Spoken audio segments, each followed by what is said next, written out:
एक mail. Hermaphrodite मतलब they have both male and female reproductive organ in one organism, ठीक है। और मेल डिफरेंस ये होता है, मेल में टेल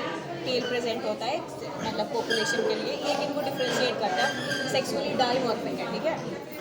अब बात करें इनकी लाइफ साइकिल पे, तो इनकी लाइफ साइकिल जो है बस 3 दिन की होती है, और लाइफ स्पैन जो होता है वो 21 डेज का, मतलब बर्थ टू डेथ का जो स्पैन होता है दैट इज़ 21 डेज, ठीक है।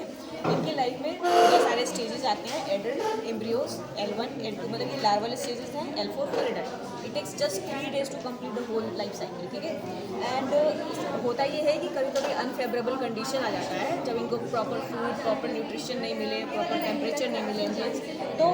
ये एक स्टेज में चले जाते हैं जिनको हम डावर बोलते हैं, ठीक है। अब इस ऑर्गन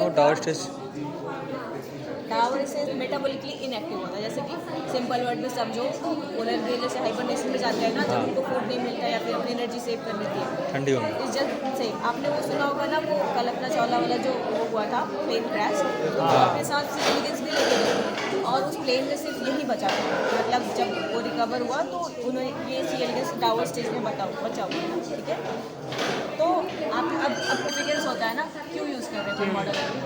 क्योंकि हमारे स्टडी का एक पर्पस होता है कि हमें ये चीज़ें ढूंढनी है, ठीक है। उसके हम अकॉर्डिंग मॉडल जिम यूज़ करते हैं। सी एलिगेंस क्यों यूज़ करेंगे, आप मैंने जैसे बताया इसकी लाइफ स्पैन सिर्फ 21 डेज है, ठीक है। तो अगर हमें आप फार्मास्ट हो, आपकी कोई एंटी एजिंग ड्रग बनानी है, आपको चेक करना है कि ये ड्रग काम कर रहा है कि नहीं एंटी एजिंग में, तो हम क्या करेंगे, इन एनिमल्स को देंगे, हाँ इनको देंगे वॉर्म्स को, और फिर क्या करेंगे, हम देखेंगे कि इनका लाइफ स्पैन बढ़ रहा है या घट रहा है या फिर किसी में, उसके अकॉर्डिंग हम डिसाइड करेंगे कि इसका इफेक्ट क्या है, एंटी एजिंग है या नहीं है, ठीक है। तो इट्स सो ईजी टू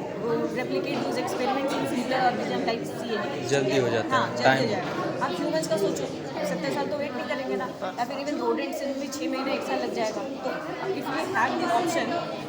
कि हम छोटे ऑर्गेनिज्म में कर सकते हैं, तो ये बात है। वैसे इनकी बॉडी में जो होती है 959 टू बी एग्जैक्ट सेल्स होते हैं, और ये कम्प्लीटली ट्रैक्ड है। सिडनी ब्रेनर थे, उन्होंने पूरा कम्प्लीटली इनका इनको मॉडल ऑर्गेनिज्म की तरह डेवलप किया था, उन्हें नोबेल प्राइज़ भी मिला था। उन्होंने इनको डेवलप किया था एज ए मॉडल ऑर्गेनिज्म, और इसका पूरा जीनोम ट्रैक है, इनमें 302 न्यूरॉन्स होते हैं। तो हमारे ब्रेन तो इतने कॉम्प्लेक्स है ना, तो अगर मान लो कुछ न्यूरोडिजेनरेटिव डिजीज जैसे अल्जाइमर है, पार्किंसन है, इनको हमको स्टडी करना है, तो मतलब इनिशियल स्क्रीनिंग के लिए, इनिशियल चीज़ों की स्टडी के लिए, क्योंकि हम तो इवॉल्व हुए ना बैक्टीरिया से यहाँ तक पहुँचे हैं,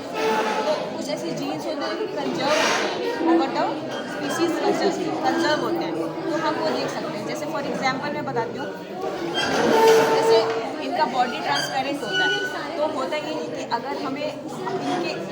इसके अंदर हम ट्रांसजेनिसिटी भी करा सकते हैं, मतलब जैसे कि हम इनको ट्रांसजेनिक बना सकते हैं। ह्यूमन अल्फा सिन जीन जो कि पार्किंसन कॉज करता है, हम उसको इसके अंदर एक्सप्रेस करा सकते हैं। और साथ में साथ हम क्या करते हैं, एक रिपोर्टर GA3 जैसे फ्लोरेसेंट कोई रिपोर्टर टैग कर देते हैं, ताकि हमें पता चले, सिंस इनका बॉडी ट्रांसपेरेंट है ना, पता चलता रहता है कि कहाँ कहाँ पर एक्सप्रेस हो रहा है। तो हम मान लो तुमने फार्मा के कोई ड्रग बनाया, उसका इफेक्ट देखना है कि एंटी पार्किंसन है कि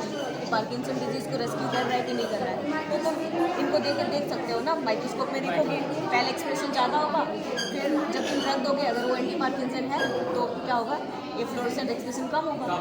समझ लो, डिजीज का जो प्रोटीन है वो एक्सप्रेस होता है, हाँ, इसलिए उस प्रोटीन का एक्सप्रेशन होगा तो फ्लोरोसेंस भी कम आएगा, क्योंकि GFP टैग है ना उससे, तो यही है सिग्निफिकेंस इसका। और हाँ, इसका तुम डेवलपमेंटल स्टडीज़ में भी चेक कर सकते हो, क्योंकि ये सिंपल ऑर्गेनिज्म है, फिक्स नंबर ऑफ सेल्स हैं, तो डेवलपमेंटल स्टेज देखने के लिए कैसे डेवलपमेंट होता है ना डेवलपमेंट को वो रोक भी देते हैं, हाँ डिले आता है, तो ये आगे फिर डेवलपमेंट नहीं होता इसका अगर कंपाउंड टॉक्सिक हो, तो वो सब भी देखने के लिए simple organism just little time, क्योंकि हम बाकी high organism if you want to do तो वो बहुत टाइम लगेगा, तो इसलिए हम